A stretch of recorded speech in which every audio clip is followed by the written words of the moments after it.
Ladies and gentlemen, welcome to By the Horns, a Bitcoin podcast about South Africa. This evening, we're joined by a returning guest, Matthew Daneel. Matthew Daneel is a financial advisor with over 6 years of experience. Matthew's also a covert Bitcoiner, and it's quite rare for someone in his industry, but it's good to have him on the show. Matthew, welcome back. Sure, Ricky, good to be back. Good to be back. This is hopefully a lot better than our first interview, which was a horrific fail. We tried to go live streaming without really knowing what we were doing. Turns out you shouldn't do that. Yeah, that was an interesting one. Straight into the deep end. Didn't quite work out, but so you learn, eh? So you learn. Don't do live streams before you know how to do a live stream. Anyway, this is why this show is not live anymore. Was from that first one. But yeah, good to have you back on the show, man. Shot. Lekker. How's business been? You been busy? Yeah, very busy. Surprisingly, it's a good time to be an honest financial advisor. So yeah, I really can't complain. Business is flowing in. I think if you're giving good, honest advice and transparent advice, I think word gets out there. And yeah, I really can't complain. It's been an interesting time with so much going on in the world. And at sometimes you kind of sort of wear two hats, which is one of the reasons I'm here today. But yeah, it's an exciting time at the same time, because with so much going on, I think there's opportunities for guys like myself that are, open to learning more about cryptos and things that are not generally used in financial advice. So, I can't complain, eh? Yeah. So, I mean, a bit of background, Matt and I used to work together. We both worked as wealth managers. And at that time, Matt and I were having a look at like how conventional financial products work in the financial services space. And we were just both appalled at like at the state of it, Typically how it works is most people don't know this, but there's like a massive upfront commission available for an advisor if he sells a certain product line. And the product lines that are best for the client make the advisor the least upfront commission. So this is like to tie into what you're saying now, Matt, about like being an honest advisor. That 6 years that you've been building up to the point where you are now in your career has been really, really like slow growth, because you've been putting the client's need first and putting them into financial products that have a low fee with no upfront commission.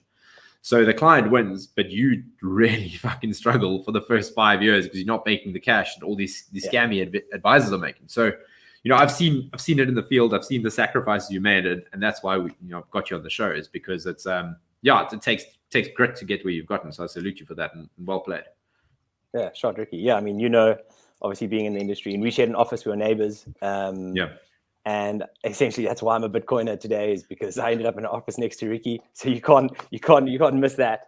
But yeah, I mean, the advice industry, it is changing, and generally the younger advisors are kind of a bit more clued up, and there's more transparency coming. But unfortunately, the advice industry is, it's a bit upside down. As Ricky said, that generally you're incentivized to sell the wrong product because it makes you more money.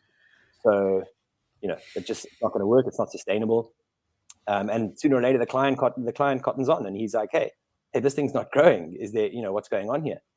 And of course, if he's still with his original advisor, you'll find probably some way to sort of justify it, whatever. But if he gets a second opinion from a guy that kind of knows what's going on, he'll tell you like, listen, this stuff's rubbish. Like that guy that you saw the first time, he probably, he made bank, but your stuff's not going to grow, and you're probably not going to be able to retire.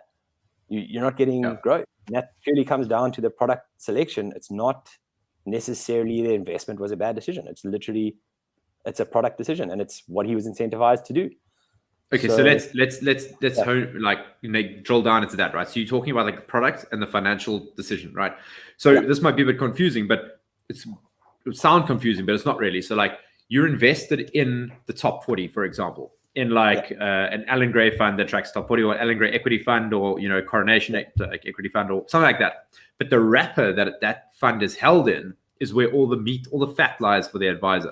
So instead of putting you into a unit trust, they would put you into an endowment, and endowments carry much higher fees, and those fees reduce your yield. So even though you might still be in Alan Gray equity fund and Coronation balance fund, etc., thinking you're getting all of that growth that fund is getting by itself, you're not, because all these layers of fees are being taken off, and that reduces your yield, and then the advisor takes his upfront commission out of that reduction in yield. So it's basically the client is paying for it, essentially. Yeah, absolutely. So basically what it is, and to put it pretty simply, is that if you're taking out an endowment or an RA, or whatever the case is, generally the life cover companies. So that's the guys. I don't know if we can use names and stuff on here or not as well, but your life cover companies. Fuck it, let's use names.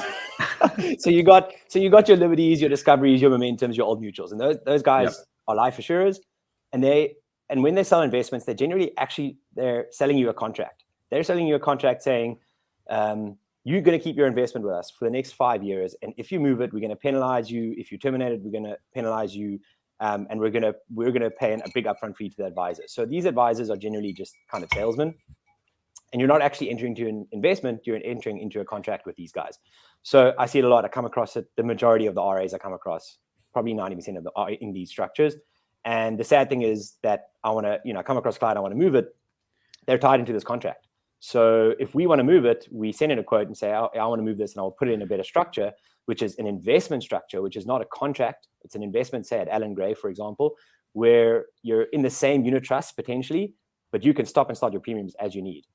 There's no penalties involved, and the fee costs because of that are way lower, because there's no incentive for me as an advisor, because I get way less money, as you mentioned. I mean, it's been a grind to get to this point, but when you sign a contract with those life assurance companies for your retirement annuity, they get paid a fat upfront commission. They make good bank out of it, and the only way to get that commission back, because they're not going to give away money for free, is to claw it out of the investment from the investment, and the obviously penalize the investor. And so your RA is not going to grow, because those fee costs are going off to pay your advisor that sold you the thing in the first place. So yeah, I mean, generally I see with these life companies, to put in perspective, fees can be 4.5%, 5%. I've seen as bad as 7.2%. And I think I've shared that with you before, Ricky. I mean, it's just, sometimes I'm so blown away by these things, and I know Ricky gets it, and I just send him these screenshots of like, dude, look what I came across. I mean, how? And these are not products from the 1970s. These are products from 2015. No, they're sold now. They're still sold today. Yeah, today. Yeah. So, I mean, I shifted companies about 3 years ago, and I started at a company, and they tried to incentivize me to sell these products, and I straight up said no. And they got pissed with me. They were not stoked. They were upset with me that I didn't want to sell these crappy products, which are not good for the investor. So yeah, and eventually I just like straight up said no, and I basically said, you guys need to be ashamed of yourselves. And they actually, and this is where I won't mention names, but they actually agreed. They were like, okay, yeah, you're right. Below a certain threshold, they can't actually enter into a unit trust RA because they don't have enough money. So that's the only time you sell that stuff. But otherwise, you're actually right. But so let's screw the poor guy. Let's screw the poor guy, because he can't afford to even more. Well, he can't afford to. We can't afford to have him on these better products, because we make no money out of him. So let's put him into the really, really crap one that screws him in more. So dude, it's outrageous. Like it's such a predatory industry, and that's why I left. I basically left in disgust. I was like, this is fucked. I can't do this. Like, dude, I'm ashamed. Like, I saw a client within the last month, and I really felt for the guy, because he's had an RA since I think it was 1998. And he's got another 2, which he was taken out more recently. And I came across him, and I do his life cover and stuff, because that's generally stuff you really do need. I mean, that kind of stuff is quite important. Income protection, life cover, like that's the stuff we really do need. And I looked at his investments, and as I do with all my clients, I want to make sure they're in the right structures. And I said to him, listen, dude, this stuff's terrible. We need to move you. And then when I showed him, actually, we got into it. I said, I'm not just going to move you just to move you. Like, I'm going to break it down for you. You got to look at the cost of the investment. This is why it hasn't grown. This is the cost that they're charging you just to have the investment. And this guy he was bleak. He felt robbed. I mean, he's missed out on like 23 years of growth.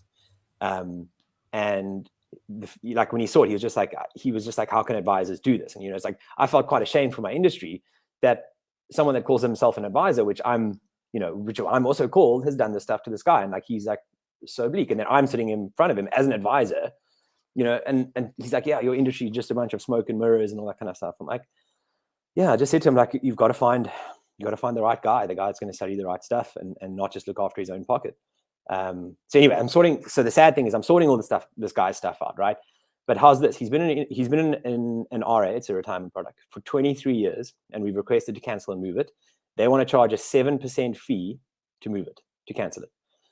And then you can think of an RA that's 23 years old, and this guy's been putting away. After 23 years, they still want to charge him 7%. There is still a 7% cancellation fee just to move it and put him in. So just to put him in a better place, and he's been paying these guys for 23 years. They still send him a letter saying, like, thanks for 23 years of business. By the way, if you want to move it, it's going to cost you 7%. And when you put that into a number, it's huge. So 23 years of paying inflated amounts that they taking out of. What was the average fee? What's the average management fee he's been paying over the term? 4.5%. Oh my God. So he's been paying 4.5%. So let's just put this in perspective, right? Yeah. So if your growth on your asset is 10%, right? Mm-hmm. Inflation is 7%.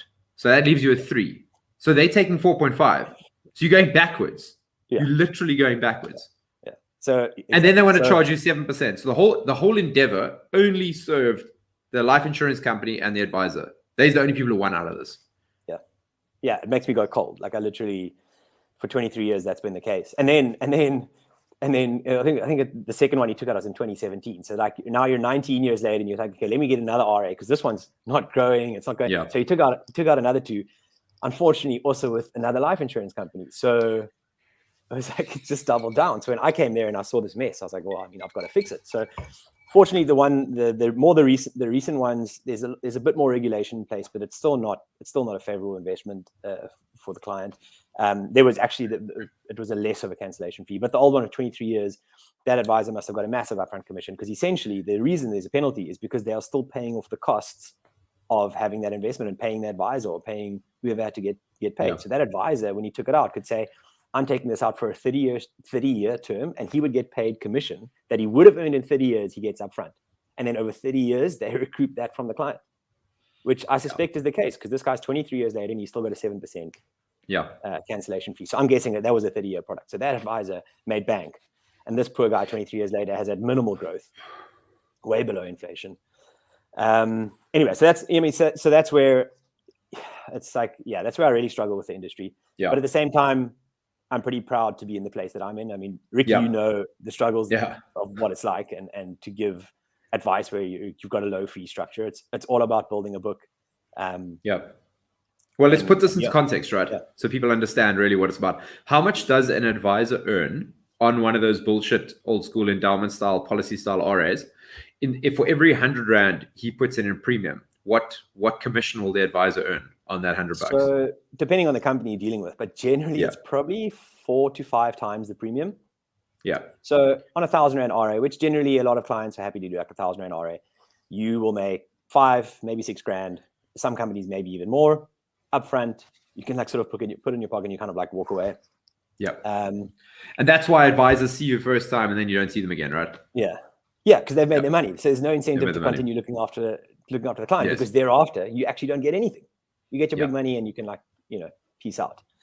Yeah. And then the poor client is stuck in for 5 years or 10 years or 20 or 30 years. He's like, I can't move because if he moves, he pays a massive penalty and he loses his money.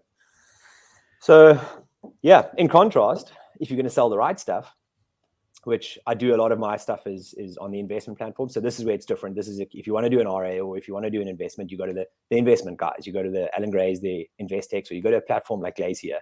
And there it's not a contract. You're not entered. You can do an investment. You can start a debit order. You can stop it, and there's no penalties. And if you want to move it, so that's a pure unit trust style product versus a policy style product. Like that's the distinction, right? Yeah, exactly. Yeah. So there's no contract. It's purely your money you put in, and in those products, the fees are way more transparent. To backtrack to one of those endowment structure RAs, if I want to get an annual cost, an effective, they call them an EAC, an effective annual cost. So that is sort of a representation of the fee that you pay. So it includes the asset management fees, any platform fees, advice fees, anything that's costing you. That's reducing your yield. Growth, but exactly. It's a reduction in yield. Absolutely. That's what they call an EAC. And that's when we refer to that's like 4.5% or those high numbers that we've seen. I've seen 7.2%. In fact, my worst I ever saw was 8.8% in the living annuity. Yeah. So true story.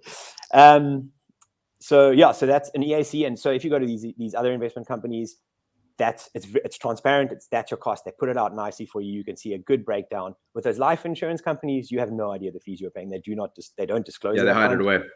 They hide it away. They've all got these funny explanations. They add an extra fee as a marketing and an admin fee, and it's like, and if you want to get the actual echo bonus, fee. Yeah. So those bonus ones, that's a famous one as well. They take your own money and they just pay it back to you at the end, and they're like, it's a bonus. After 30 years, you can get 75% of the money you paid extra. You can get that back after 30 years, but only if you don't change anything. Yeah, exactly. Yeah. So, so that's representative. What's the fee on the unit trust side versus the endowment side? Like, what's the EAC on a unit trust RA versus the endowment RA? So it can vary quite a bit depending on the funds that you're choosing.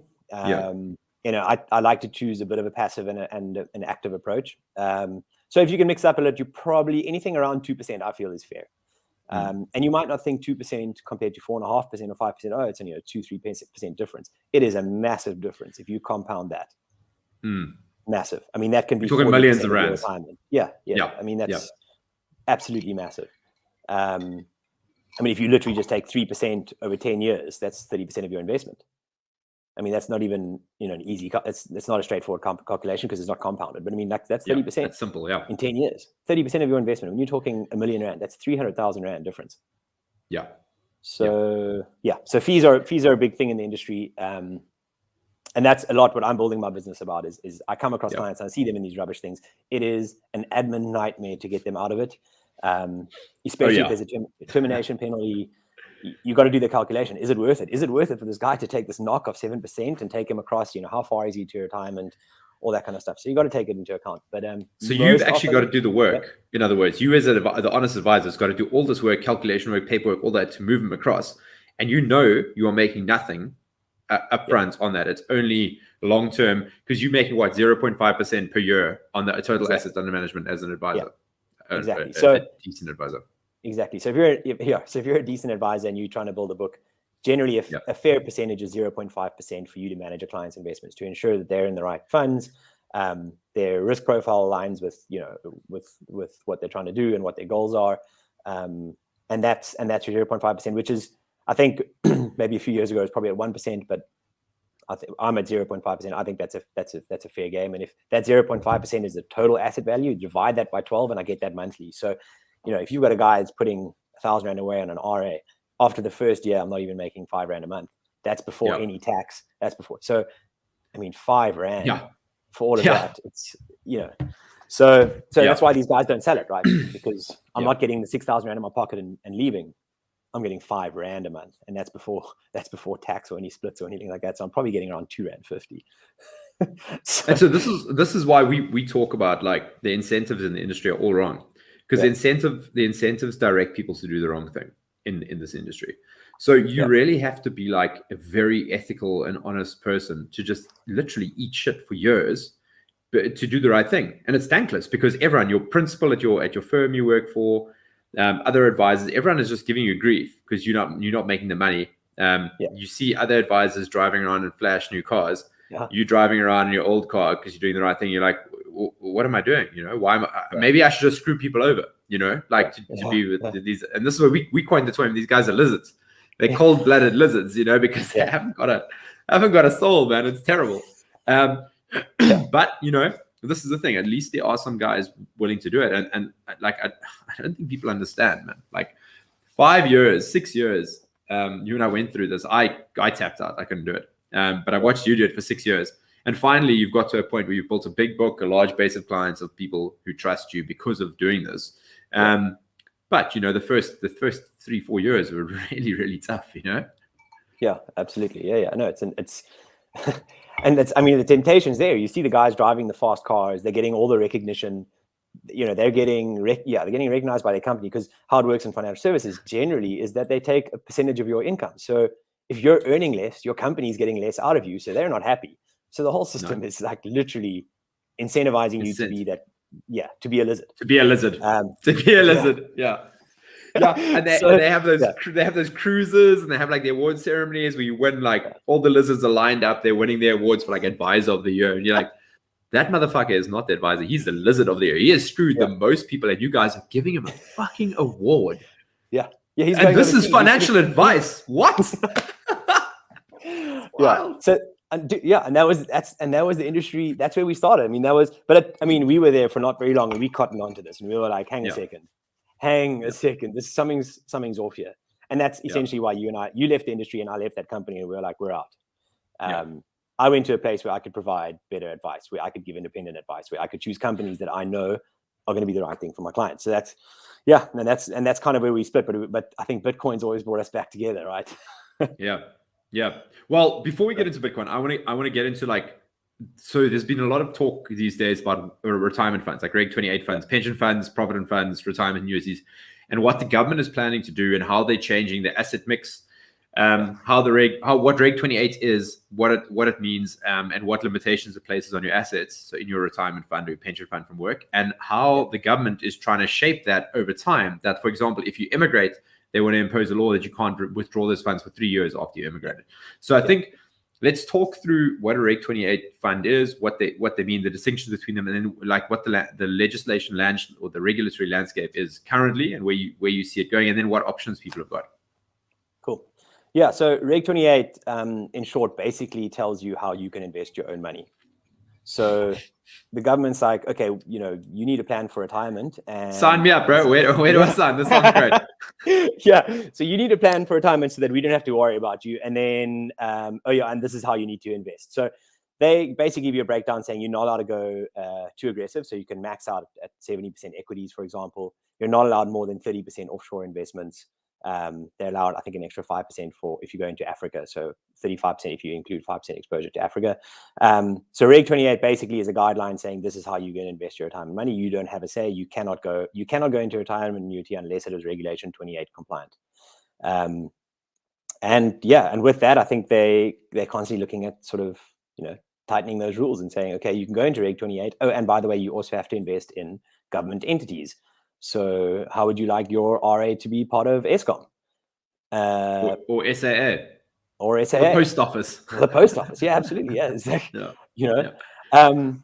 And that's what they're kind of aiming at now, which is something that we've called prescribed assets, which is they're telling you like, okay, you need to invest in this, and then you don't have a say. Your retirement money has to go into that. So it's definitely becoming an increasingly worrying place, and I think, like, obviously, clients are becoming more astute with this kind of stuff, and they're kind of realizing like, hey, I don't particularly want to be into Eskom. And so retirement annuities, definitely I've seen, people are not as excited to invest into an RA as potentially what you used to. You'd grow up and it's like first thing you do is like when you start working, you got to invest into an RA. And now it's definitely a thought of, well, is that what I want to do? Do I want to be tied up? Is my money's going to be tied up in South Africa? Because you can't, in an RA, you can't move your money before 55. The only time you can get your money out is if you immigrate. And now they've got a new rule, which you got to wait 3 years and prove you've been out for 3 years. Or if you're permanently disabled, that's the only time. That's it. So if I'm homeless, living under a bridge, my life's fallen apart, and I have $1 million in my RA, I can't access it until I'm 55. No. So basically, stay under the bridge, look after yourself, and when you're 55, go and get your RA. But it's for your own good. Yeah.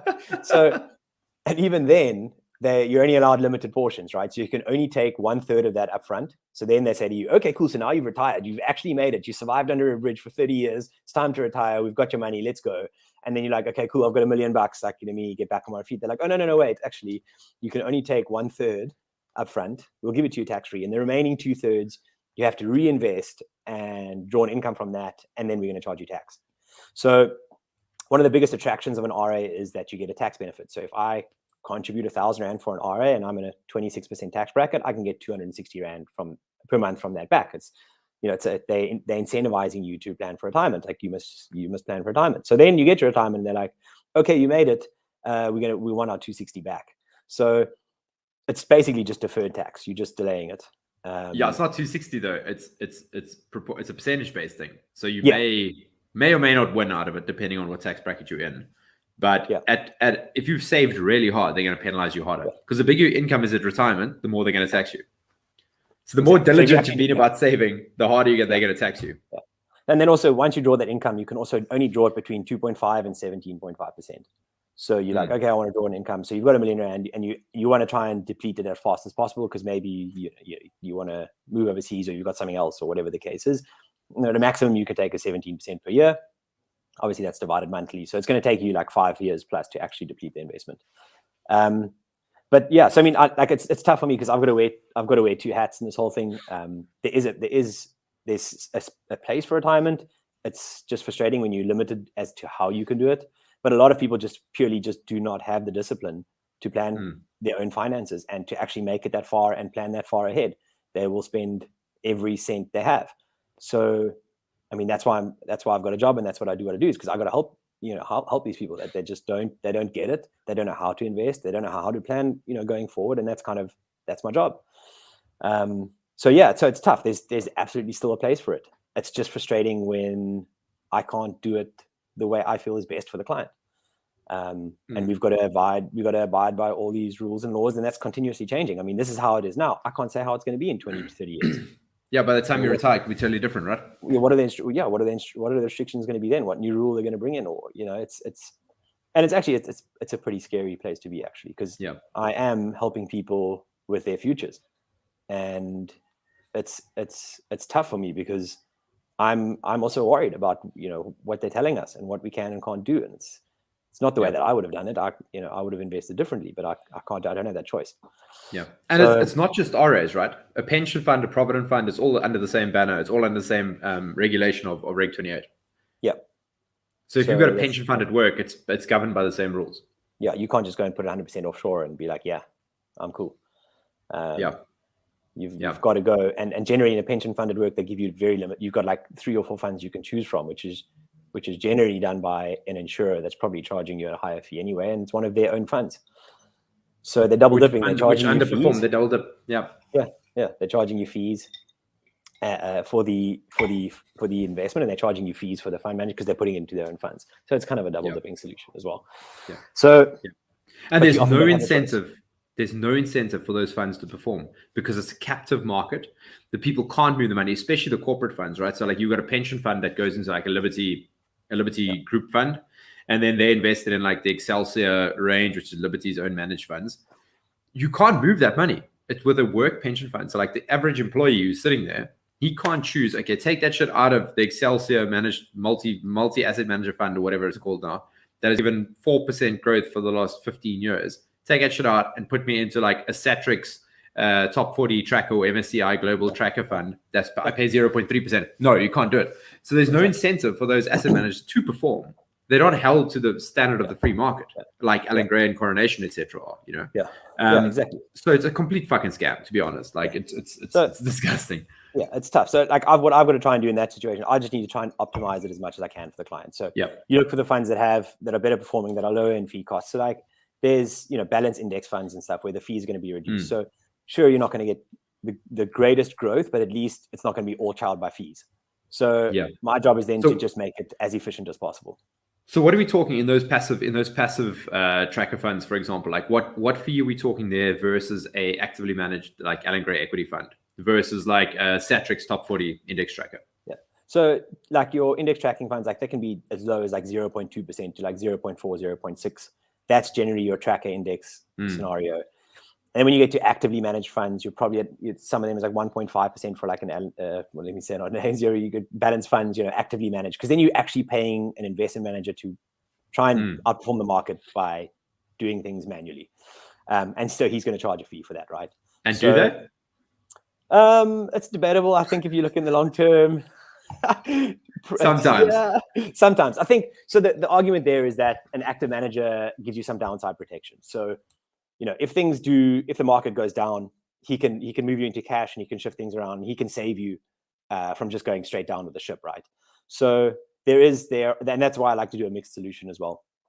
I also know I want to have some peace of mind because I'm dealing with other people's money. I want to make sure that I can also sleep at night. So knowing that there is some downside protection, that there is someone actively thinking, okay, things are going to go wrong here. And this happened recently. This happened last year.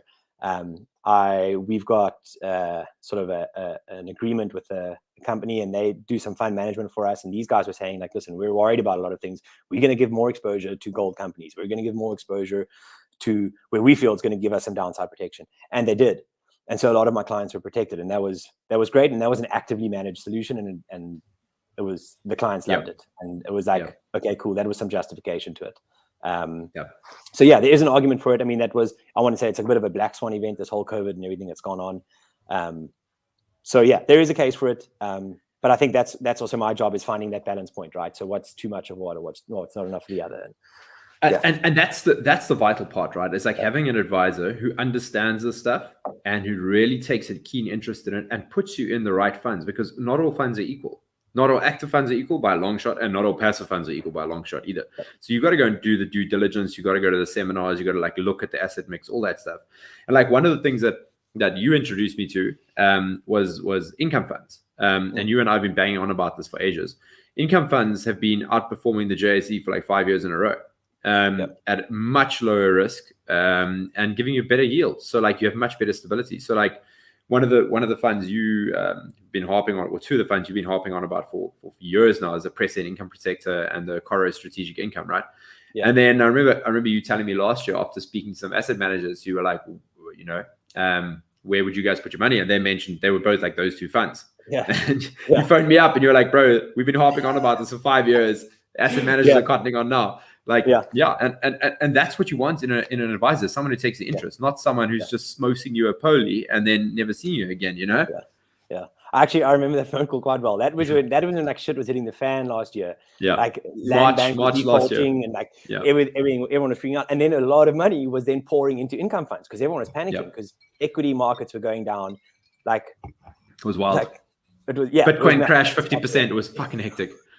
So things are rough, and then everyone obviously panicked, and when everyone panics, they looked for safety, so they want to turn to safety. So then they go to income funds, then to cash, and we had been in those for a while because we were like, something's not right here, and we were looking at income funds, we were looking at the returns versus the JSE and those, and it's more, you know, you've got more protection, more downside protection, and then so I was in this investment seminar, and the guys were like, so everyone's pouring into income funds, and like now the problem is liquidity. Like if somebody wants to get out, you know, what funds can actually manage that? And they were like, the only two funds that we actually think can really do it is the two funds that we've been using for ages. So that was pretty cool. I think that was like, and that's why I phoned you, because you're the guy that would know. That was some justification for like the work we do, and our clients actually don't really even know. No, they don't even know. That's it's a bit of a thankless job. So we earn nothing and we don't even get thanked. Welcome to my life.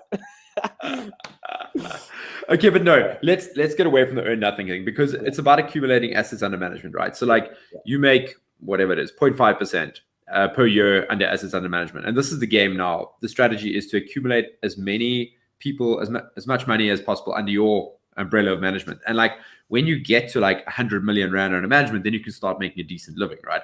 But the thing is, you don't just walk into the industry and have 100 million like 6 months down the line. It's like a 5-10 year process to get to this point.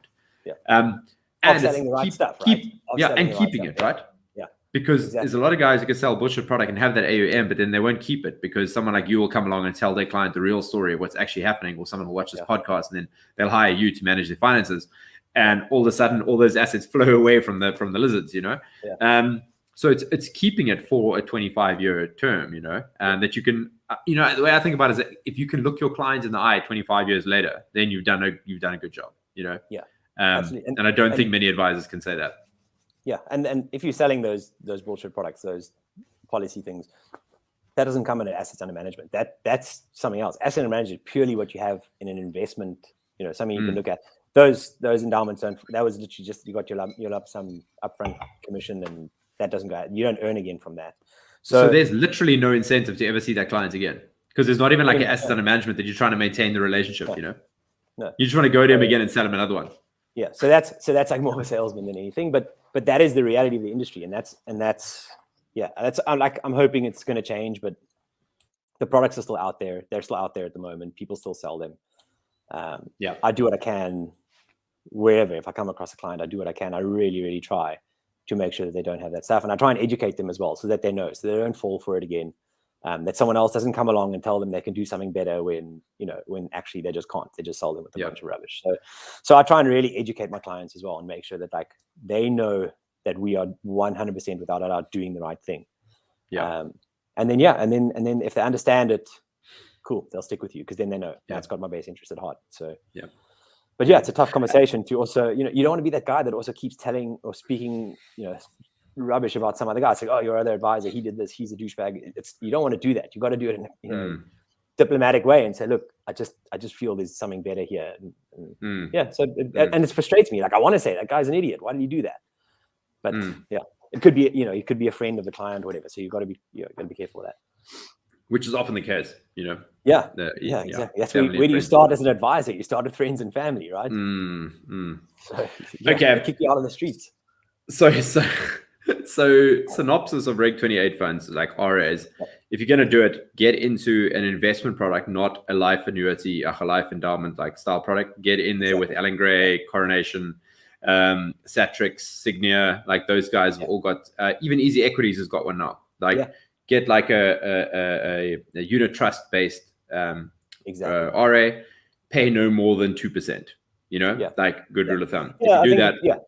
2 to 2.5%. I kind of make sure that any investment I do, I kind of 2.5% is kind of like my threshold. That's where if I'm above that, I'm gonna try and figure something out and try and like I feel that's the fairest point. But and the best way to spot it is if there's a termination fee. So ask your advisor if he's trying to sell you something. If there's a termination fee, head for the hills because he's tying you to something.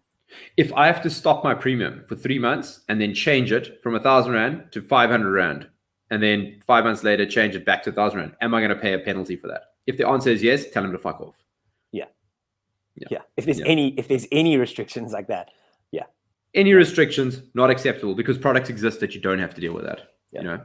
So I mean last year I was actually, and this is something we laughed about as well because we know people in the industry that probably would have been caught out with this. But when shit hit the fan last year, everyone was pausing their premiums, going like, I can't afford my RA anymore, I can't do this.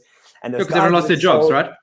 Yeah, exactly. Because people lost their jobs. There was so much uncertainty. People panicked, and obviously the first thing they try and do is like try and cut those expenses. And those guys that sold those products would have actually have been penalized themselves because. Okay, but hang on. Let's explain clawbacks. Explain to people what a clawback is. So a clawback is when you sell a client a product and then they cancel it within a certain term. So these guys that sold these crappy RAs, if somebody canceled within 5 years, they have to pay the commission back that they've earned initially, right? So unfortunately, the client takes a knock as well because they will pay a penalty and their investment will get reduced. But then the advisor who sold the thing, who got money in his back pocket, has to pay it back. So for 5 years, you live with that shadow over you. So you go sleep for 5 years knowing that at any point that you can be rug pulled basically by the company that paid you in the first place. Anyway, so it's nuts. So when things happened last year, I think it's a high stress environment. I was chilled. I was like, clients phoned me like, hey, I need to pause my RA. I'm like, okay, cool. I'll log on quickly. I'll sort you out. No problem. Because if they've got a unit trust based RA, there's no penalties, so therefore there's no clawback. And obviously your client's like, hey, listen, Matt, obviously COVID hit, my company's like laid me off. Please, can you stop my RA? I don't know when we're going to start again. You're like, yeah, sure, no problem. Whereas if he has a conversation, if you sold him an endowment style, policy style product, he's like, hey, Matt, I got to cancel my policy. You're just like, oh no, clawback coming. And the clawbacks are savage. And then you got to scramble. You're like, oh, but maybe don't try and hang in there, And these guys are panicking, and it's like, it's just. Yeah, we saw a lot of lizards. A lot of lizards lose their tails in those few months. It was beautiful to see. But I was just gonna say, I don't know what I said, but it was satisfying. Put it that way, because you finally feel good about. You can really feel good about what you did because you're like, hey, that's not me. That's getting whacked for a change. Okay, so that's Reg 28 products, RAs, tax-free savings accounts, or TFSAs. What's the deal? So TFSA, that's something that I use quite a bit. Because you've got flexibility, you can invest up to, and it'll get a bit more complicated now, but you can invest up to 100% offshore. So to me, if you've got an RA already in South Africa or you've got a property and you've got your car and you've got a lot in South Africa, why are you not putting stuff offshore? And if you can go into a product that doesn't restrict you, well, then you should be going offshore. So majority of my clients, that's pretty much what I do. 100% offshore into a tax-free because any growth on the tax-free is not taxed. So unfortunately, because of that, they do limit you. So once again, they're telling you how much you can do with what, but you can up to 36,000 Rand per year. You can put into a tax-free investment. And once again, make sure you go to the unit trust companies. So you go to the Investex, Alan Gray's, Glaziers, those guys. And that's pretty much it. It's flexible. So if you ever leave the country, you can withdraw it fully and you can leave. So it's like almost like I would say it's basically a secondary retirement vehicle. So I make sure. But there's no tax. There's no tax anyway, even when you withdraw. No capital gains tax, no income tax. You can take the full amount as a lump sum. Thank you very much. Good to go. Exactly. So that to me is like your first point of call. So if you come to me like I want to save, then the tax-free is like your number one thing. So there's a few things like that I would recommend, and the tax-free is one, and emergency fund is the other, and all of those need to be in flexible vehicles. But the thing with the tax-free though, the thing with the tax-free is there's a 500K limit for your lifetime. So you can't put in and take out. You've got to like keep it for the long term, because if you take out, you reduce your overall cap.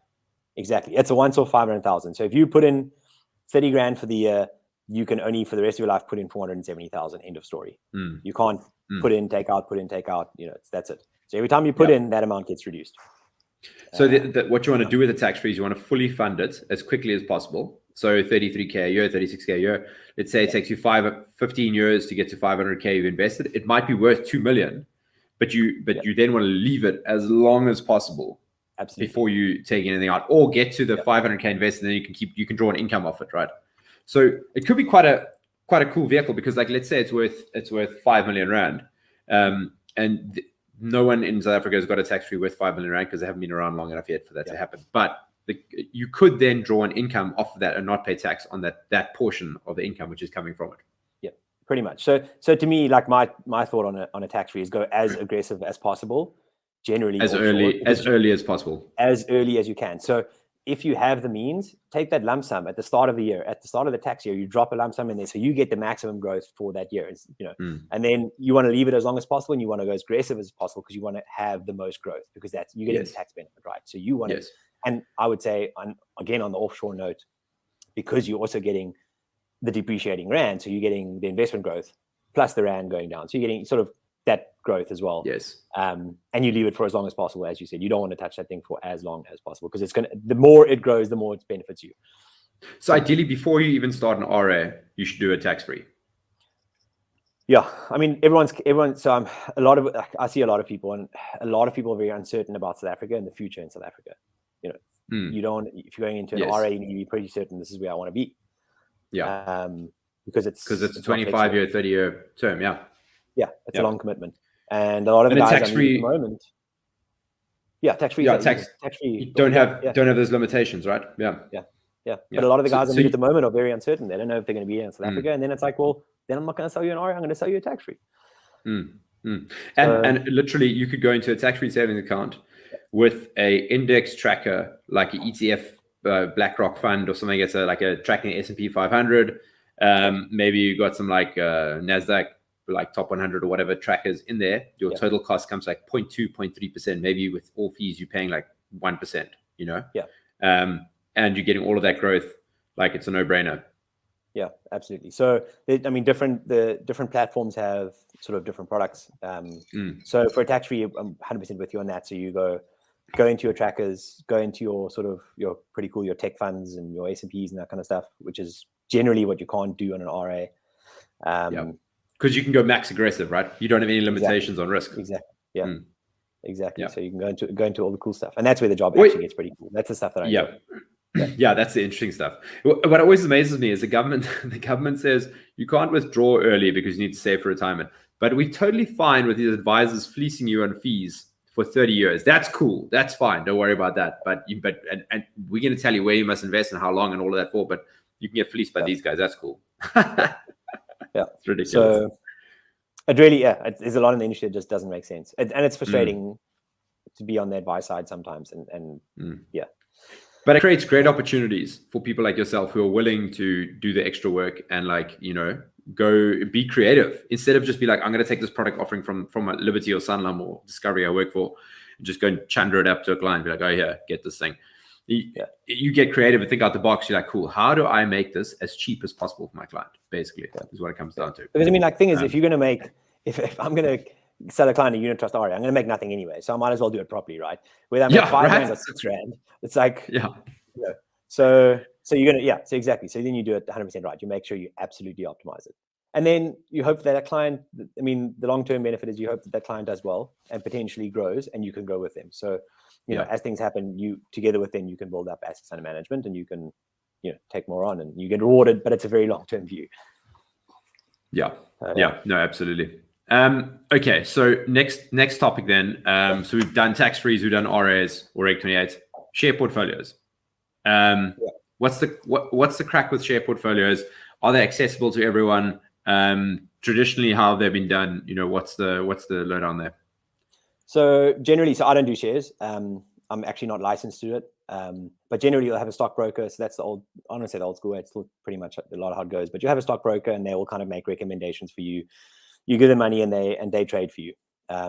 So it's a bit more. I'd probably say just more for sort of a higher net worth individual that's going to take on a bit more risk. Your average man on the street potentially is not going to have a stockbroker and individually invest in shares. That's why you've got unit trusts. But things that have changed recently, you've got apps like Easy Equities that brings trading to pretty much anybody. If you've got a smartphone, you can do it. So it's extremely cheap on fees. Yeah.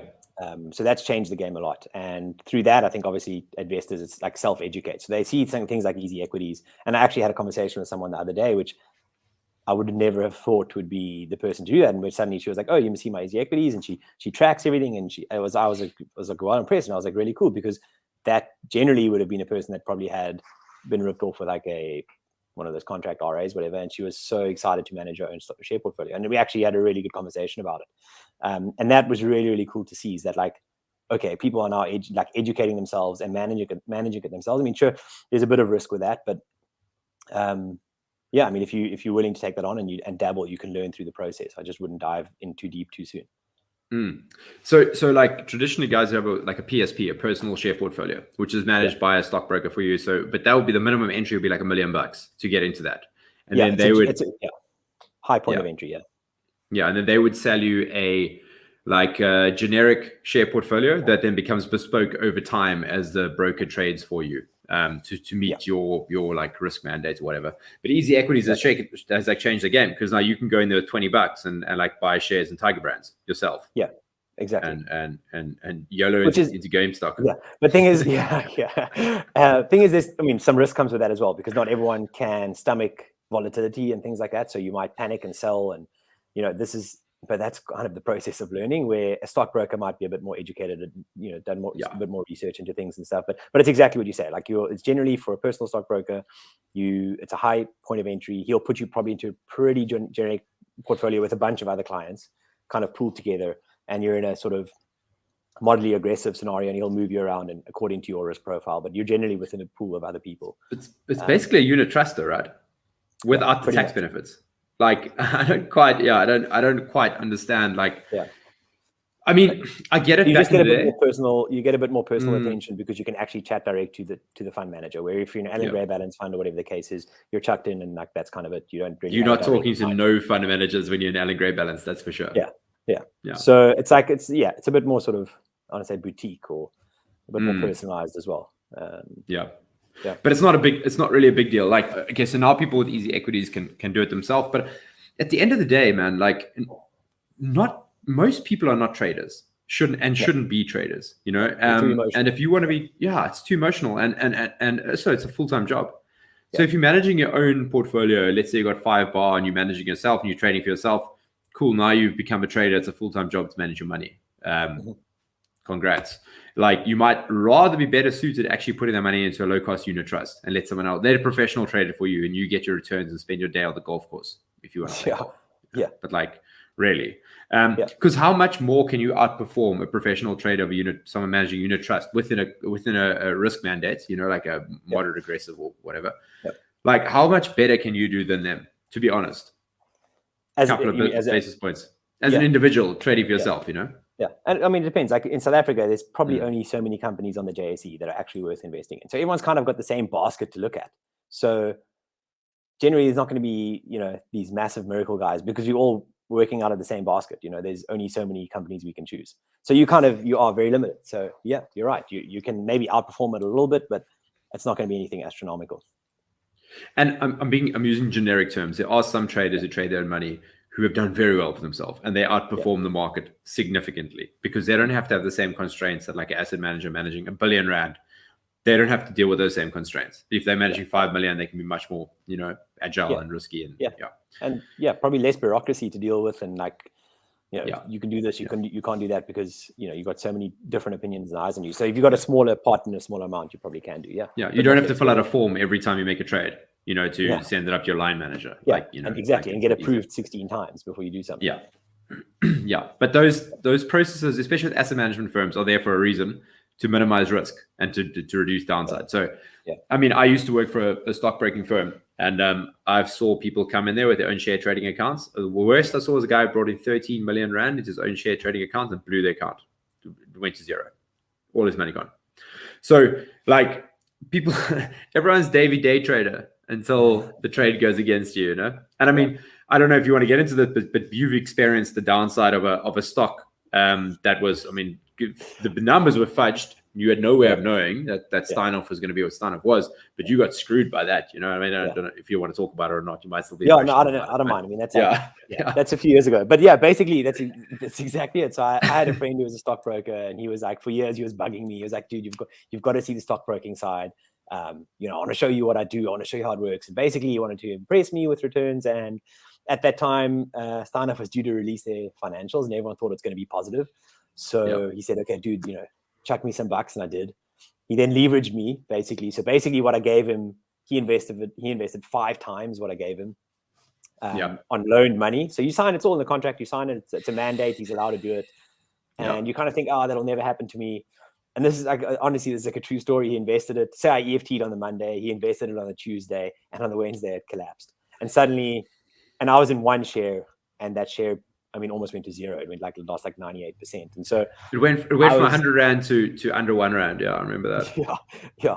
And that was me. I was like, I mean, if I gave him 1 rand, I suddenly now was in a hole of 5 rand. But it's like I had to pay that back. So suddenly I was paying into this thing that I into a loser. I had nothing. Yeah, into a loser. I literally could have burnt the money. I could have set it on fire. So there was a big, and that would have worked out better. If you had burnt, at least you would have had heat. Yeah, exactly. So I've still got the shares. They're still sitting there because, like, obviously what they try and do is that. So then what happens when something like that goes down is that it's something called a margin call. So they say, okay, well, we're not telling. So we've basically bought 50,000 rands worth of shares that are now only worth 2,000 rand. We're not wanting to carry that risk of 48,000 rand. You need to pay in. You need to lessen that risk.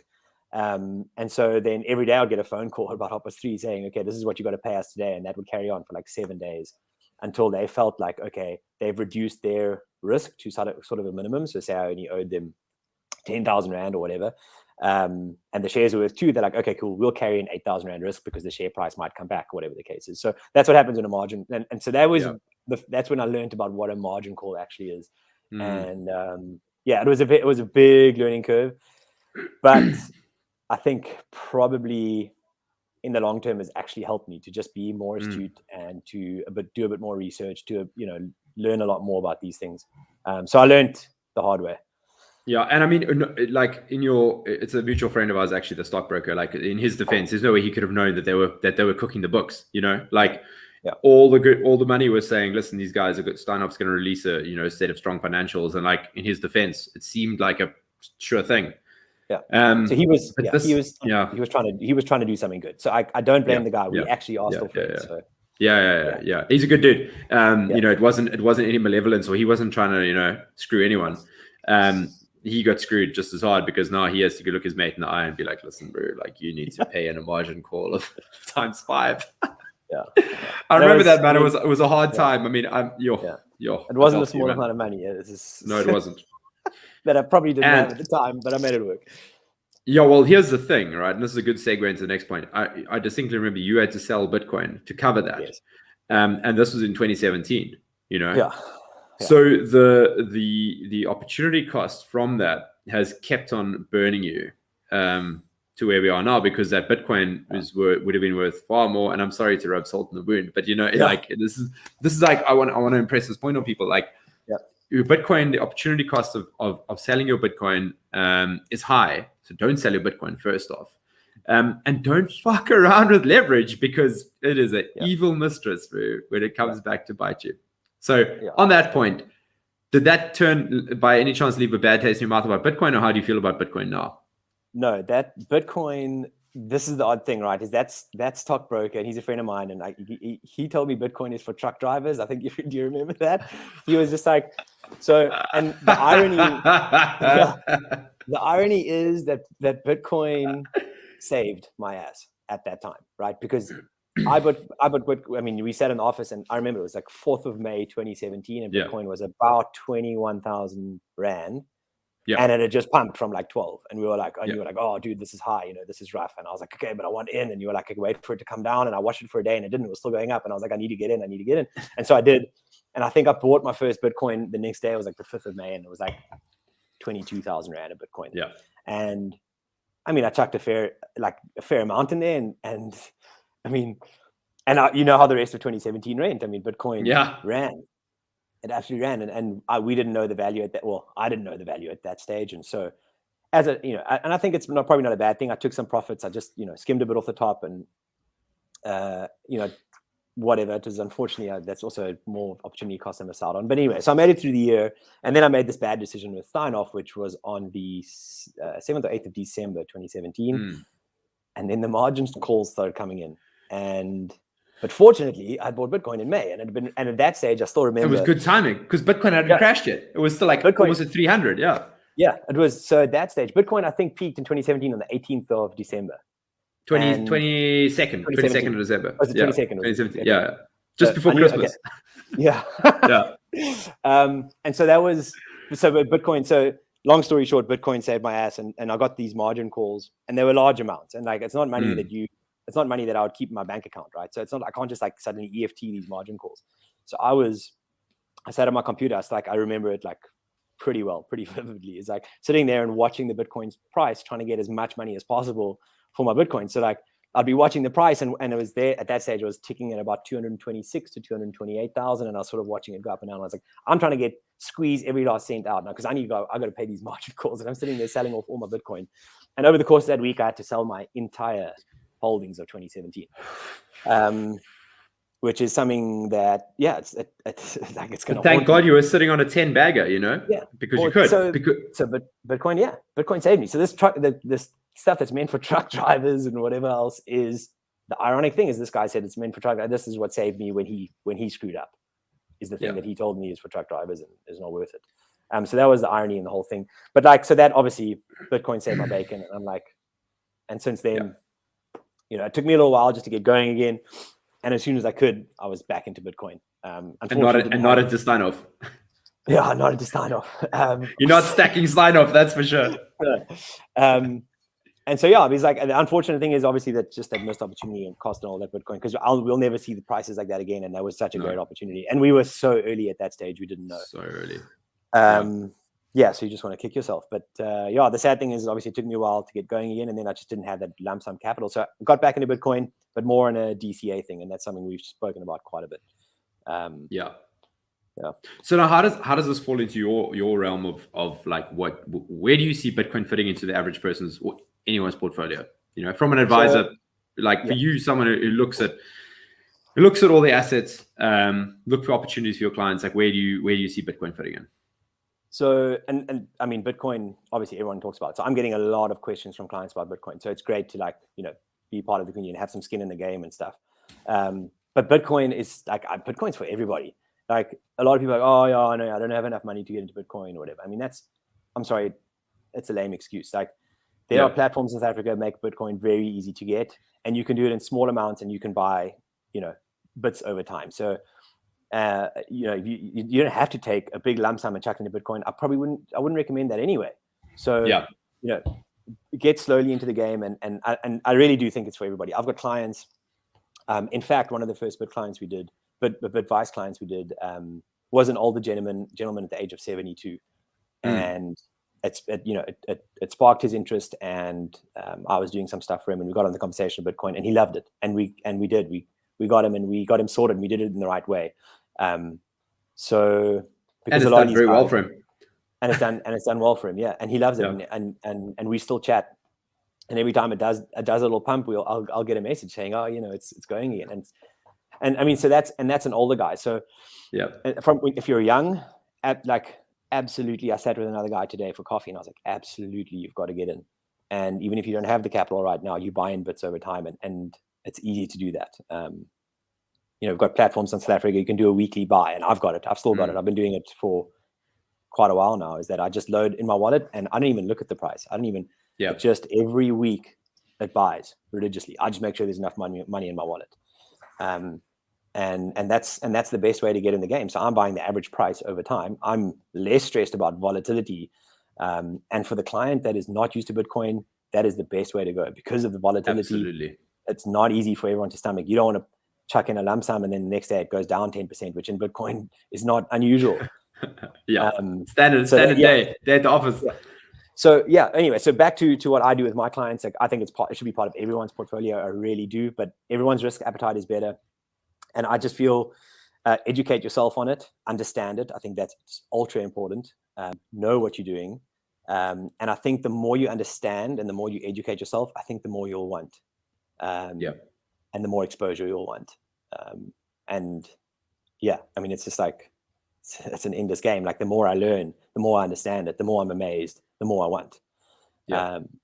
So it's the most pristine offshore assets as well, right? Like, we talk about offshore assets in South Africa all the time because everyone's aware of the fucking state of the government and what we're looking at. And offshore assets is where people should be. And Bitcoin is like the most pristine offshore asset, right? Like, you don't have to worry about the US government now or the British government or, Lord God forbid, the Australian government. Like you've got your offshore asset. Yeah, exactly. So if you're ever immigrating, you don't need no one's permission to move your money. You can chuck it in your pocket and you walk over the border. So I mean, just from that aspect, it's like, what a great store of value, And how have you found other advisors respond to Bitcoin? I think generally pretty negatively. So why do you think that is? So because they can't earn money on it. They're not incentivized to sell it. Who's going to give away so much of their time to explain to a client or educate a client on Bitcoin when they're not going to get anything from it? They don't make any money from it. So it's just an advice. It's very neglected. Like, it's like, I don't know. No one wants to talk about it. No one wants to recommend it. Well, generally we actually can't. So that's where it's tough for me. It's like, I want my clients to have exposure. And I want them to, but I can't tell you this is what you got to need. I can't. It's an unregulated instrument. I want to keep my license, so I'm going to be very careful. But what I can do. Disclaimer: what Matt just said there was not financial advice about Bitcoin. Sorry, I'm putting words in your mouth. But 100%. So, but what I can do is I can educate you. That's it. So I can make sure that if you're going to get it, you're going to get it the right way. You're not going to get scammed, and that you fully understand like what you're getting into and how it works. So that's what I do. And then it's kind of up to the client and how their risk profile. If they want to take on more risk, then that's kind of their decision. So I'm happy to point you in the right direction and guide you and make sure you do it right. But I can't tell you need to have 5% exposure. So that is, and that's the tough side, because I as much as I believe it and I recommend my clients do, but I can't say this is what you got to do. I can educate you and help you and guide you, but I can't tell you, advise you, put it that way. So that's because Bitcoin is not a regulated financial product. And this is what most people don't understand. They think financial advisors are there to provide them with financial advice, not the game. The people like Matt obviously are there to do that and try the best, but actually they're selling product. And if that product is not regulated by FAIS, that's the financial, what does FAIS stand for, Matt? Well, anyway, it's a government act, right? Yeah. So there's a government act that regulates what financial advisors can sell and can talk about to their clients. And because Bitcoin is not a regulated product, but in accordance with that act, they cannot give you render advice on it. So you're in this weird position where you've got the best performing asset of the last decade, but financial advisors are not allowed to talk about it, and they cannot make any money on it because the companies they work for have got no products to sell on Bitcoin. So therefore it gets neglected. And the client who thinks he's getting advice is not getting any advice on the best performing asset of the last decade, which is outrageous. And then some of them even talk about it negatively because they don't want their clients to withdraw money out of their existing investments to go and buy Bitcoin on the side without the advisor taking a cut in the middle. Yeah, exactly. So they're scared of losing assets under management to Bitcoin as well. So it's like, it's even more of a negative effect. It actually can make them lose money is if their clients are too into Bitcoin, because then they'll think, okay, cool, well, I want exposure to Bitcoin. They draw out of their investment. The advisor loses assets under management. So so it's tough. But if my clients are keen on it, I happily sort of educate and help and advise, and I just point them in the right direction. And that's where Bitvice has been fantastic. That I can give them a place to go to where I know that they can safely get their own Bitcoin and self-custody it. and educate themselves. And this is where Brandon and I came from. So both of us work in the industry. Brandon's Alan Gray. Matt, you and I work together. We'll not mention the name, but we worked for a company, and we all had seen the fuckery that goes on in the advice space. And we were like, there must be a way to build a solution for financial advisors to get remunerated for advising their clients on Bitcoin. So that's what we built at Bitvice. So currently the regulation hasn't caught up yet. So that product is like, not the uptake by advisors is tiny because they don't want to break the law, obviously. But the regulation is coming within the next year. Bitcoin is going to be a regulated financial product. Like there's discussions at the Reserve Bank level, at the government level. We have it on good authority. This is happening. And then it's going to be game on. And Bitvice is then ready for that position. We're ready for it. But that's kind of our game, is to educate advisors and help advisors so they can provide the best quality education to their clients and help their clients hold the Bitcoin for themselves in their own hardware wallets or in their own multi-sig or whatever solution that works best for them. But yeah, then it changes the game, right? Because now all of a sudden advisors can talk about Bitcoin and are incentivized to get their clients into Bitcoin. And you're actually doing the best thing for your client, because no unit trust has got a stitch on Bitcoin's performance over the last, let alone decade. Pick a time frame, Yeah, best performing asset of the last decade. But I mean, so that's the thing. So what else is, and something we potentially missed, is that if I don't educate a client on Bitcoin, so say they ask me and I don't know, potentially they're going to get scammed. Yeah. Because they are going to go to the wrong place for advice, or they're going to Google it, or they're going to listen to a friend that referred them to something, and they're going to get scammed. They're going to get MTI'd. Yeah, they're going to get MTI'd. Or the other one was CBI, and there's what AfriCrypt and all those guys. But Bitcoin Global, BTC Global. Yeah. How many of these things have we seen, bro? Yeah. No. So I think you and I have been pretty good. We've been the scam spotters, right? And because I'm an advisor to many, a lot of people ask me like, "Hey Matt, have you heard of this?" Or "Hey Matt," so I kind of need to be up to speed with what's the latest scam. What's the latest scam? Yeah. But they're all the same. It's easy to spot once you know what to look for, right? Yeah, you can spot them a mile off. But if to an uneducated eye that doesn't know Bitcoin, they think that's Bitcoin. Yeah, they think that's Bitcoin. Yeah, man, it's sad because I've got friends that have been scammed. I've got very good family friends that put money in there, and they're older. They don't have time to recoup that. Yeah. But it's just. But you've had people get angry with you when you told them they're in like MTI. Where you're like, "Listen, bro, you're in MTI. This is a scam. What are you doing?" They got angry with you. Yeah, literally. And I was like, yeah. So yeah, this is a guy. He messaged me to check it out, and I was like, "Dude, this is a scam. Like, you should get your money out." And he was like, "No, they're busy. They don't pay me. I see my returns." Blah, blah, blah. Anyway, I was like, "Cool." So like, whatever. I'm not going to get involved. I was like, "Dude, it's a scam. Get your money out." Anyway, like 6 months later, I just like one day it came up again, and I was like, "I'm just going to message this guy." And I'm like, "Hey, dude, listen, are you still in MTI?" And he was like, "Yeah, I'm still. It's still going well." So I'm like, "Dude, get your money out. It's a scam." Anyway, the Hawks are investigating. Look at this article. Get your money out, bro. Yeah. Then like 3 months later, then all that stuff comes on in the press. I was like, "Dude, get your money out." He's like, "Oh, just what?" He's like, he gave me some excuse. It's like, "Oh, someone's working with the press," and he gave me this whole freaking thing about like, "No, his money's safe, he's fine." And then 2 months later, the whole thing collapsed. So I sent him one more message, and I kind of knew the answer. I was like, "Dude, did you get your money out?" And he didn't. Just no. And we never spoke again.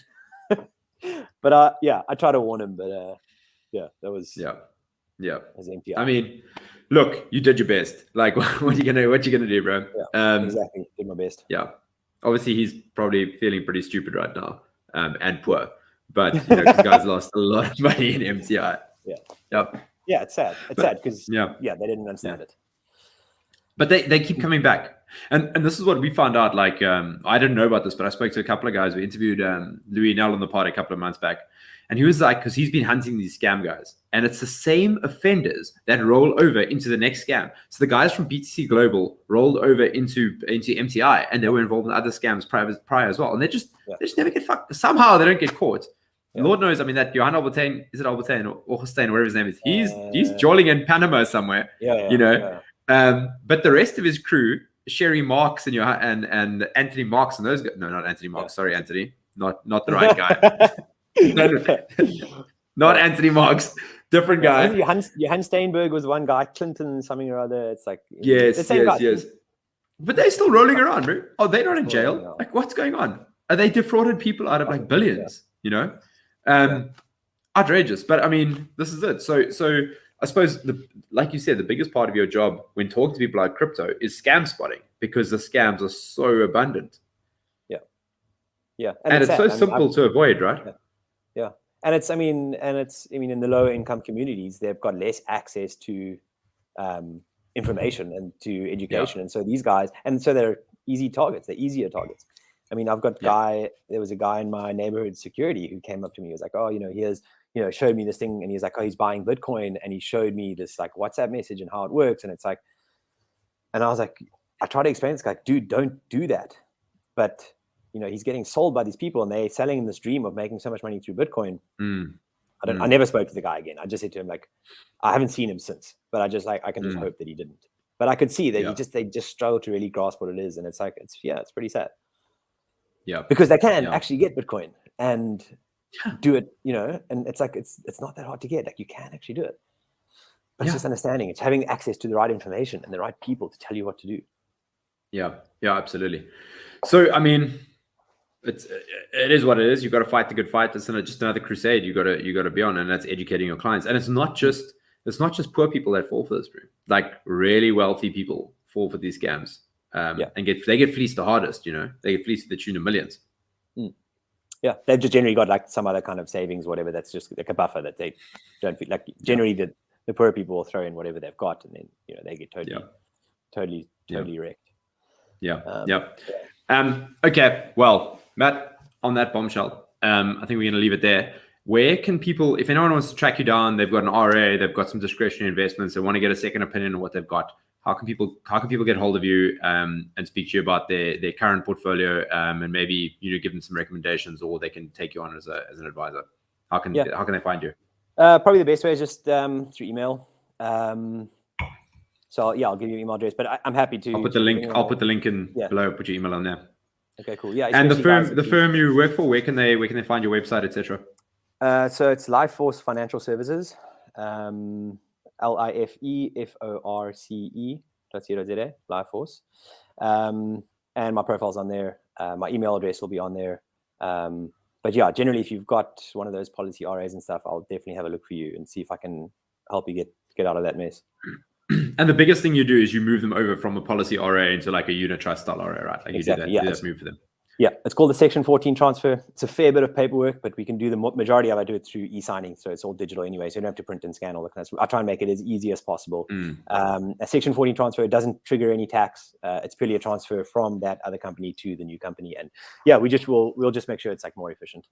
And I do a lot of those. I'm almost every client I come across.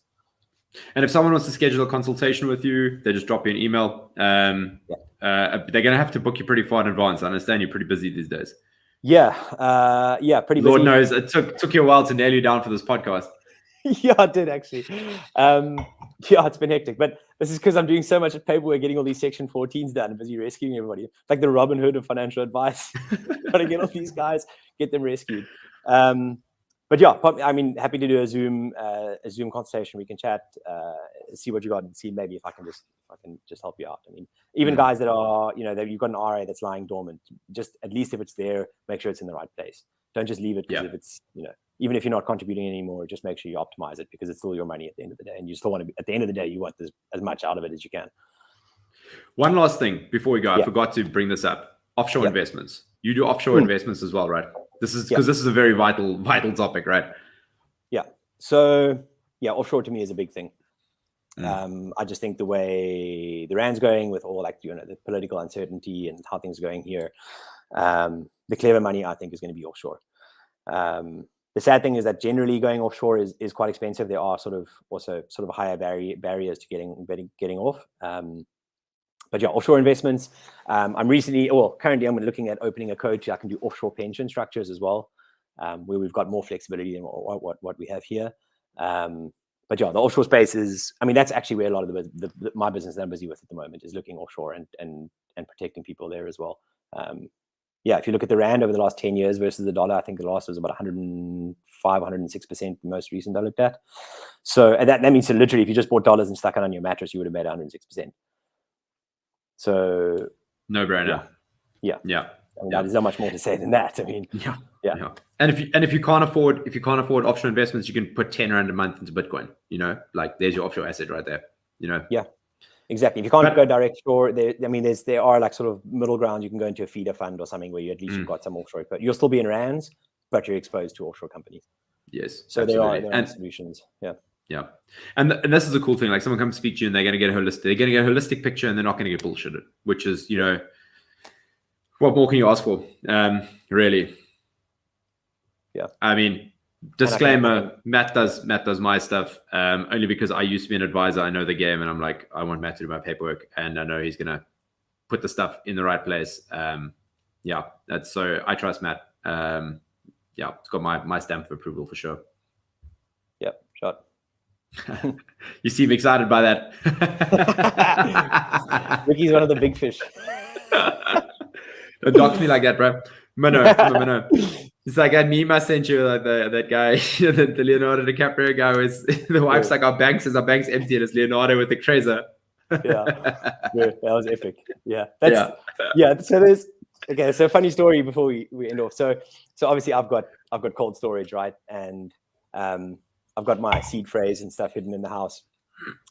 And my girlfriend was doing some tidying up the other day and she stumbled upon it. And I was like, oh my goodness. She was just like, yeah, she's like, I can, she's like, I'm out. And she could literally just peace out.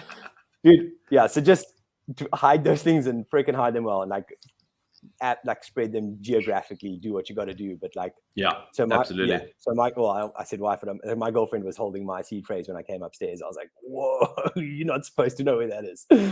So was that a Freudian slip? You called her your wife? Yeah, I don't know how I did that. I don't know if she'll make it this far into the podcast, but if she does, this could be awkward. On that bombshell, Matthew, thank you very much. Great show. Great. Yeah. We'll definitely chat again soon, guys. I'll put all Matt's details in the description below so you can track him down. Also, if you want to listen to this on audio version, we've got a podcast. You can find it on Google Podcasts, Apple Podcasts, Spotify. You can get the audio version once a week. We release it. Also, subscribe to our YouTube channel so you can get the sent to you every week. We release typically on Thursdays, like today. It's a Thursday. And then also, if you want to buy Bitcoin, contact Bitvice. We get you set up with your own self-custody. So we only do self-custody. We don't hold your Bitcoin for you. So we'll guide you in setting up a hardware wallet, a multi-sig wallet, whatever the case may be. We'll create a bespoke solution for you. And if you're an advisor who wants to advise your clients on how to do Bitcoin, contact us. We'll set you up so that you can help your clients do it. And that's that. Matt, any parting words? No, I'm good. Buy Bitcoin. Haha, yes. Great. All right, guys. Have a good one. Thanks, Matt. We'll chat to you soon. Cheers, guys. Cheers, guys.